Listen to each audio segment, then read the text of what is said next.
Well, I guess that ended pretty prematurely. Hello and welcome, everybody. How's it going tonight? Uh, this is going to be a very spur of the moment kind of deal. We're kind of trying to fill in for Casey tonight.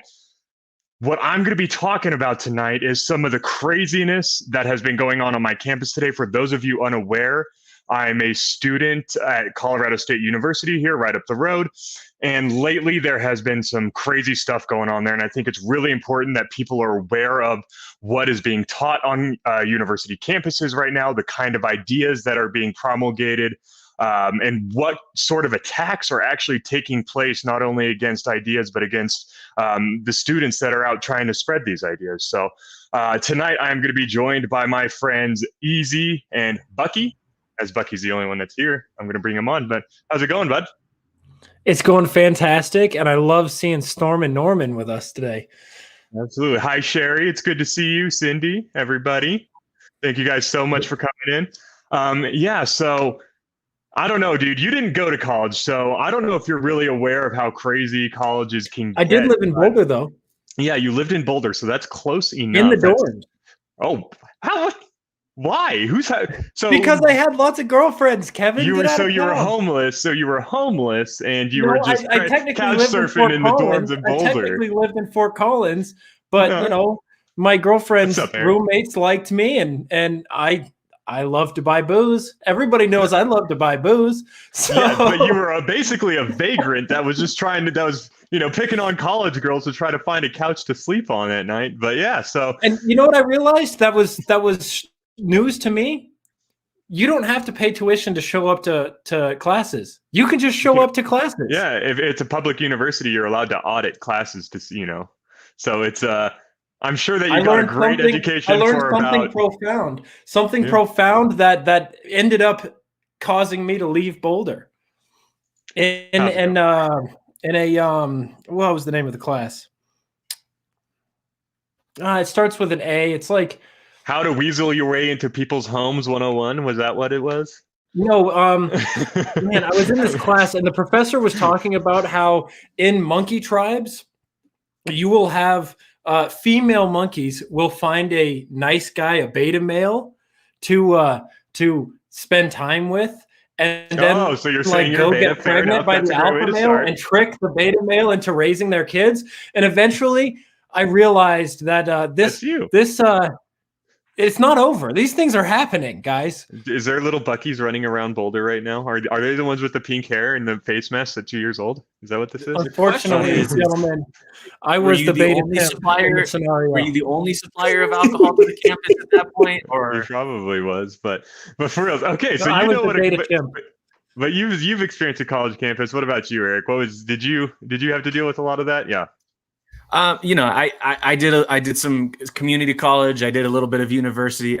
Look, man, it was a different time when I was going there. I will say this is that definitely had a lot of progressive teachers who were instigating inappropriate conversations in subjects. Like one of my business class teachers was absolutely a political heathen. I will say that we did very little business instruction and a whole lot of looking at Aristotle and Plato and philosophical ideas that really had no place in a business class.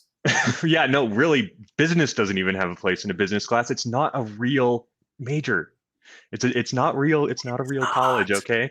But yeah, so the thing, what it comes down to is that we kind of have an idea of what a college campus is like. But the issue I want to talk about tonight is what is a university supposed to be for? What is the point of going to a university? And not talking about the STEM fields where there's a very clear idea of what's going on, talking about more what is the point of the liberal arts side of things? Why do all universities have a liberal arts department? And why is it that it seems to be that it's always the liberal arts that's where problems are taking place? And so first and foremost, America, like the university system at this point has been absolutely overrun by progressives, by Marxists, by people who absolutely detest the fundamental values of America, fundamental values that make America strong and important and special in this world.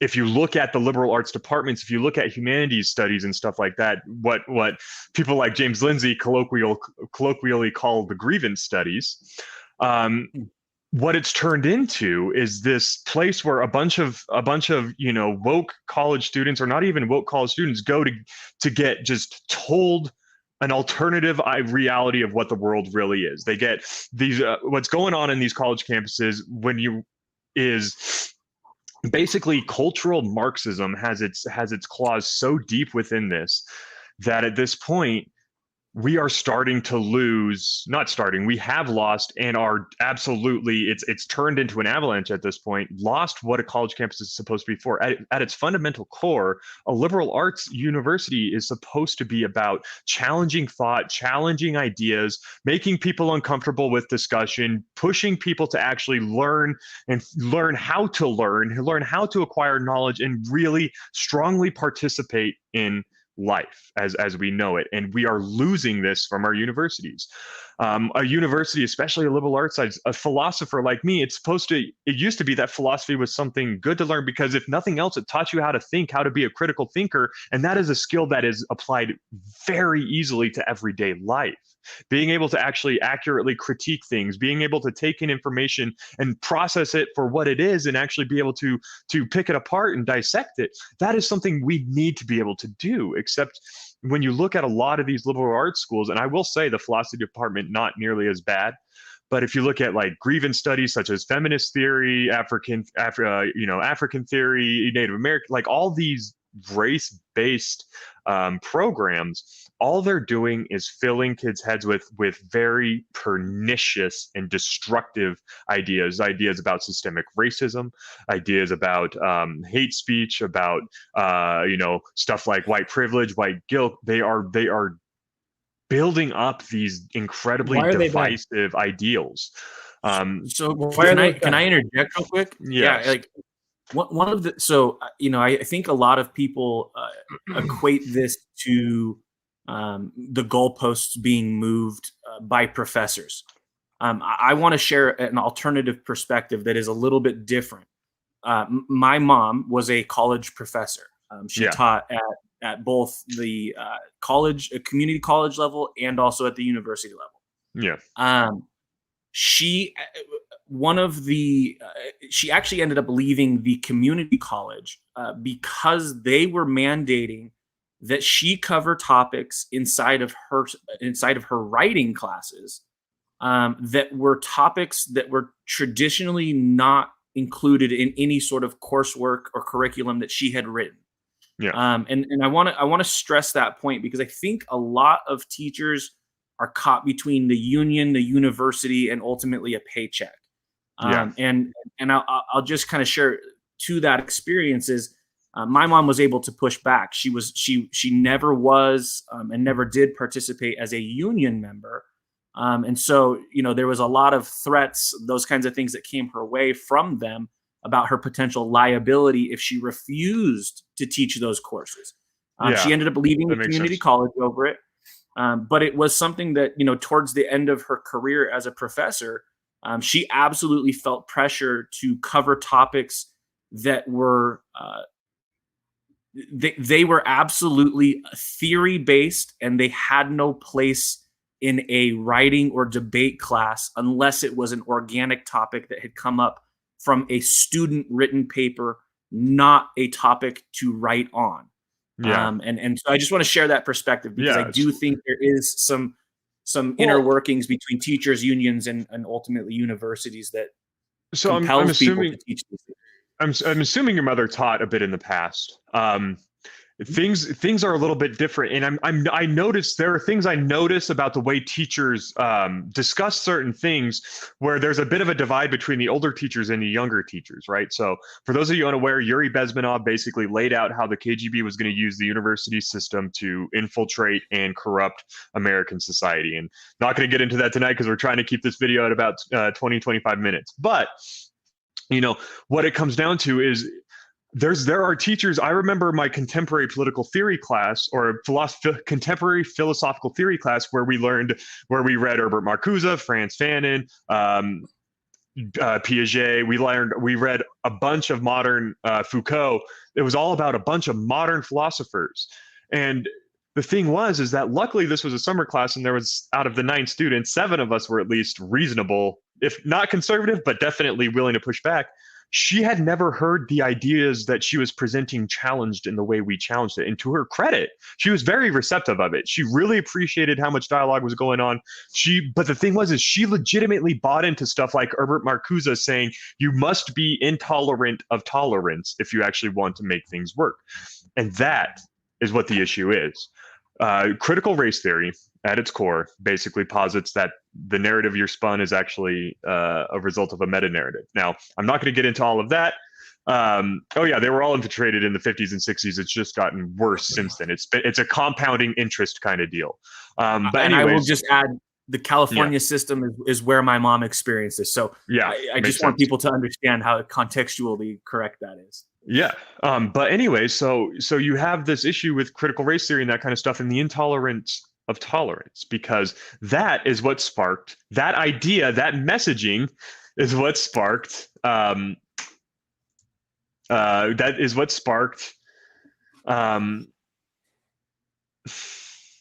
protest last week on CSU's There it is. There it is. The rest of the thought. Yes, there it goes. It started a protest last week on CSU's campus called Call Out CSU. We have preachers that come to our campus and they try to engage with students. Sometimes it gets a little bit aggressive. And as some of you who may have seen or heard me talk about it last night a little briefly, what we had was an event where there was a preacher who gets very aggressive, especially discussing LGBTQ topics. He's really very Christian about that stuff, and he has no problem saying it. So the students, rather than just hearing him say hateful stuff and moving on, got really upset, stood around and got more upset and started making signs, decided to waste their parents' money that they're spending on class to stand around and yell at a preacher, because none of them are paying for it themselves almost. I guarantee it, especially those aren't the people that are going to be paying for it themselves. And it got very, very heated, let's say, at the point where at one point Keith was led away in handcuffs. He's the religious guy. And rather than the students being like, well, we had a discussion, they decided that his very presence, even though they created a mob that had circled around him and said incredibly hateful things to him, he needed to be punished for what he said, even though they were also saying mean things, because what he said was against the LGBTQ community. So therefore, it's hate speech, it's wrong speech, it needs to be purged from the campus. And what spawned from that was this decently sized protest last week. But what also came from it was an email from the University of Colorado State, or the Colorado State University in Fort Collins president, Joyce McConnell, where she apologized for having to uphold the First Amendment, apologized for students who got their feelings hurt, made sure they knew that they were heard and loved, and that they're going to do something about it. Said, and I quote, "Sticks and stones may break my bones, but words may never hurt me," is not true. Words have violence. Words can be violent. So last week we had a protest that honestly went pretty well. It was just really funny listening to these kids. But what you notice above all is, there's signs that say hate speech isn't free speech. There is no such thing as free speech, or there is no such thing as, as fully free speech. Speech is only free so long as it doesn't offend me, kind of idea. And that is directly from Herbert Marcuse. If you read, I forget the name of the essay, but where he discusses the intolerance of tolerance, what it requires is for the tolerance-seeking people, the LGBTQ community, to be intolerant of everything that doesn't fit it. You must be intolerant if you want to get your way. You have to shut down the speech.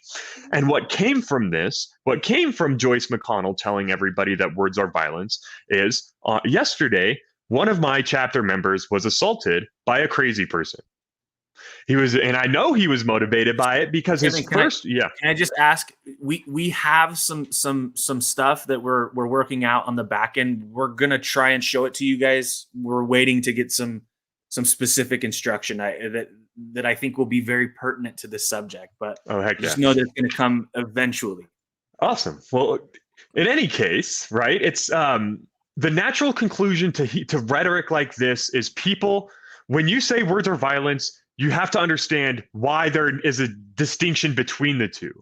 Violence is an action. Violence is an action. It requires action. It requires you actually doing something to somebody. Words cannot be violence because I don't know how loud I would have to scream for my scream to actually cause you pain. But at that point, that's the only way it's violence, is if my scream actually, does stuff with the sonic barrier that actually hurts you, kind of deal. And the reason why that's important is because once you decide words are violence, the only time it is okay to use violence justifiably is if someone is using violence upon you. In this case, that means if someone says something mean and it hurts you, that hurt you feel is equivalent to someone punching you and should be responded to as such. So when this crazy person came up to the free speech wall, knocked it over, and said, "That's free speech, isn't it?" before going on a crazy rant, like walk around the plaza, he was eliciting the exact response that would be expected from what our university president put out. If you're going to promulgate the idea that words are violence, you're going to get violence in response to words. What happened after is I didn't even notice he had come back. I was wrapped up in a conversation, and next thing I hear is a slap. I turn around and I see this stuff has started. And this guy, I looked at this person and he was mentally unwell to the point where, like, he was shaking. I had no idea what this person was about to do, because when you look into this person's eyes, you do not see any semblance of rationality or reason going on. And I could tell that he was encouraged by Joyce, because he was trying to get me to attack him. He was saying stuff like, "I'm a communist, punch me," and like shouting about how words are violence and stuff like this. And this is the same exact kind of rhetoric that got someone to attack a congressional baseball game. And so the reason why I'm blaming this on Joyce, for those of you who hear me say actions are not words, is because when she comes out and does the same thing with January 6th, where she says that Trump instigated it, despite him not actually. If Trump instigated that, you instigated this, and you need to accept responsibility for it. Thank you. Yes, this is important. Yeah. Yes. So one of the things that I want to address is, this is not just exclusive to college campuses. This is where it's happening, I think, in the most abrupt way. But this is happening in grocery stores. It's happening at your local church. It's literally it's impermeating every portion of your life at this point. Mm-hmm. And so one of the things that is interesting to me is, regardless of whether you're on a college campus or not, what we're seeing is I think, people instigating violence that they can then use as anecdotal evidence to support the argument that speech is violence, right? Yep. Oh yeah, 100%. And what happened to Kevin this week, I think, is a strong support of this person was clearly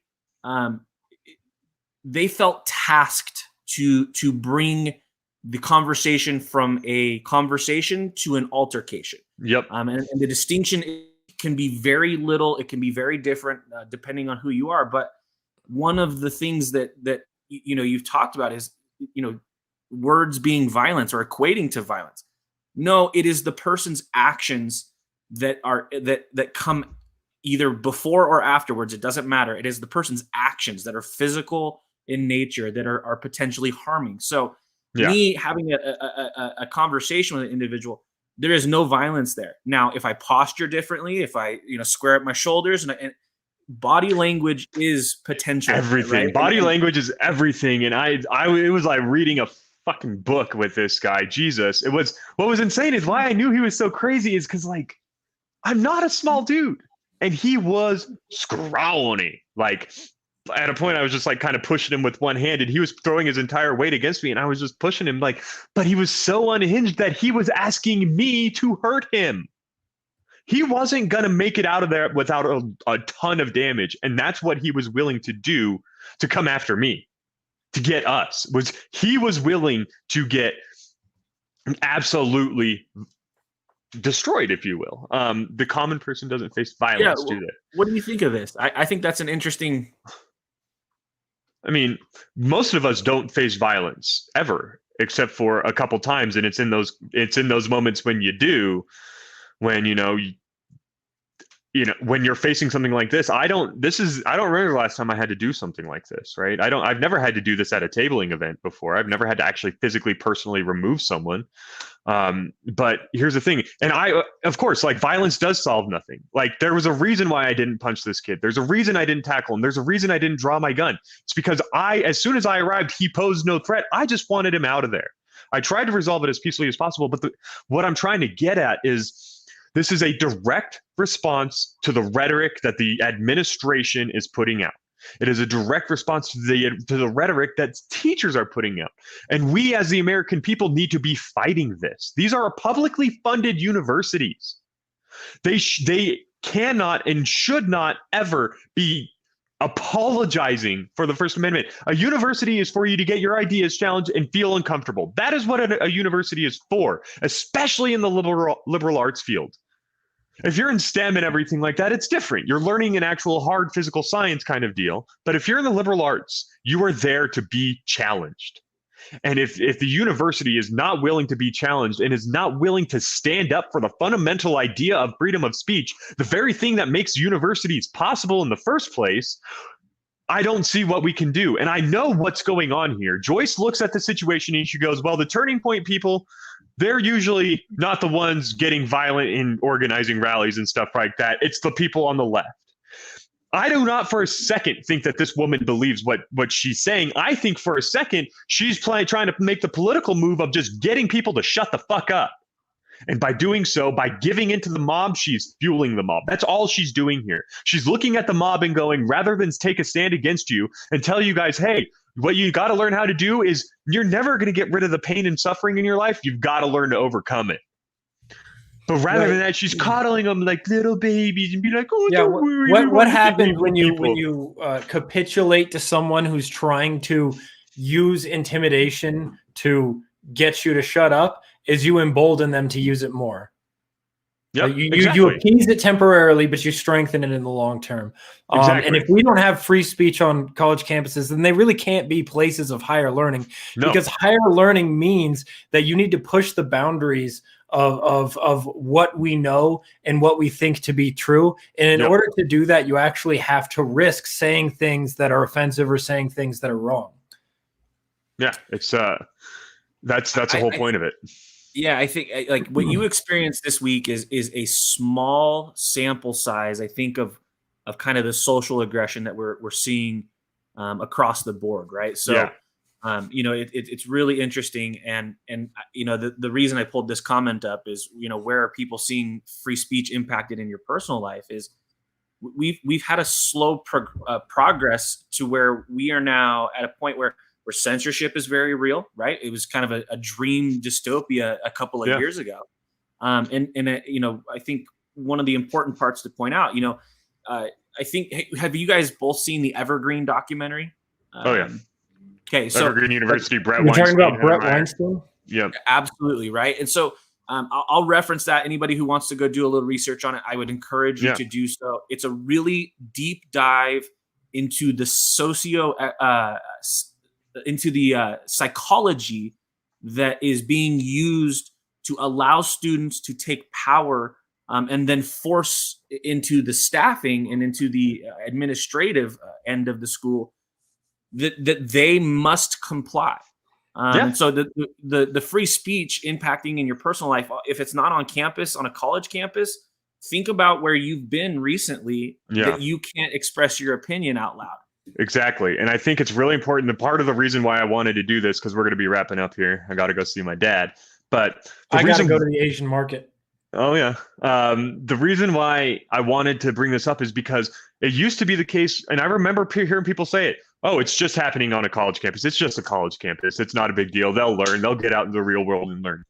The problem is, as we are seeing from people, businesses everywhere, they will capitulate to get the 1% on Twitter to shut up. And because they continue to capitulate, as we have been saying, it is going to continue to advance throughout our everyday society. It is becoming unavoidable at this point.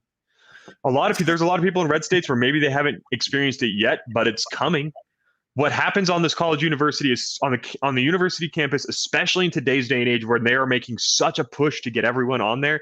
These assaults on our free speech, if they are happening on college campuses to this degree, you bet your ass they're going to be happening from here on out in your business lives as well. So Sun Tzu wrote that's my in bit The on Art it. of War. So Sun Tzu wrote in The Art of War that your power stems not only from the power that you know you have, but from the power that your opponent thinks you have. Exactly. And every time a business or a university capitulates to these attacks on free speech, or individuals, and you know, as someone, before I got into politics, I was a full-time musician. Now, being a full-time musician in Fort Collins, Colorado, meant that I was constantly surrounded by lefties. And there was a long time where I was afraid to speak. In fact, that's the reason I got a job in radio, because I realized that if I was going to hold these opinions, I better be able to defend them. And so I better start practicing speaking publicly. And a lot of what I was doing when I spoke on the radio and when I started my own media company was looking for a platform to get comfortable speaking and sharing ideas with like-minded people publicly, so that I could strengthen and hone my arguments to go do it in the places where it really does matter, in the places where these ideas are underrepresented, in the places where these ideas are under attack, because that's what fighting actually means. You know, we hear activists and politicians and constituents complain all the time about their leaders not fighting enough. Well, you know, we live in a democratic republic where elections are won by votes and policies are passed by people who are won through these elections. And so fighting needs to translate into going to places where these ideas are unpopular and speaking publicly and actually winning people over. So that's what we're trying to do here. Guys, I'm going to take off because I am on the hunt for some Szechuan peppers, and I'll be back. Right. Get out of here. Peace. So yeah, anything, if you don't mind, I'll kind of wrap. Yeah. I'll plug really quickly, you know, but check us out. I'll drop this into the comment box for everyone to take a peek. We've got some new merch out at awakenotwoke.myshopify.com. Go check it out.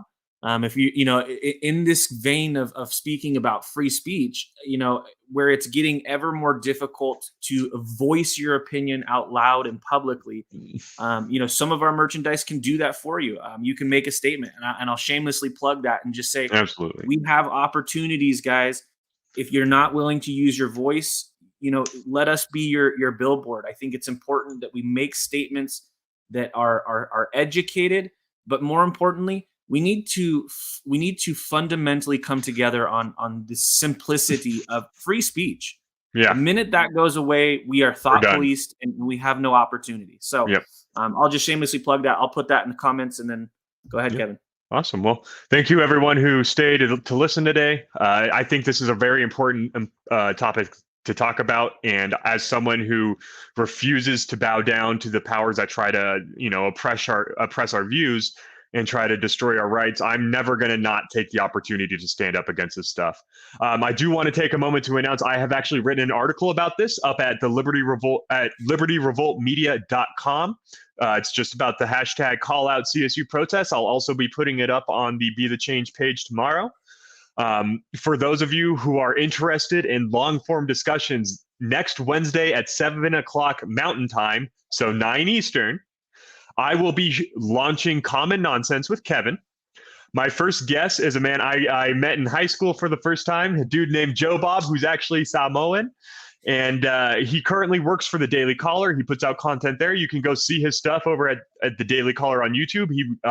He does what's called Quality Control. Great little show, very informative. I'm gonna announce more about that this weekend. I'll have it up, and I'm gonna put more out about the articles as they come up. But other than that, guys, thank you so much for watching tonight. It was great to get this off my chest. And remember, free speech only exists so long as we're willing to defend it. Be on the lookout for the newsletter this week as well. You'll see some of the preview in that. So again, Kevin's show, Common Nonsense. You know, love this show. It's going to be great. Long format interview discussions. Awesome. Well, thank you again, everyone, so much for joining us. And I will get us the. Do we have an outro? We do not have an outro, so it's just going to stop abruptly. Let's do it.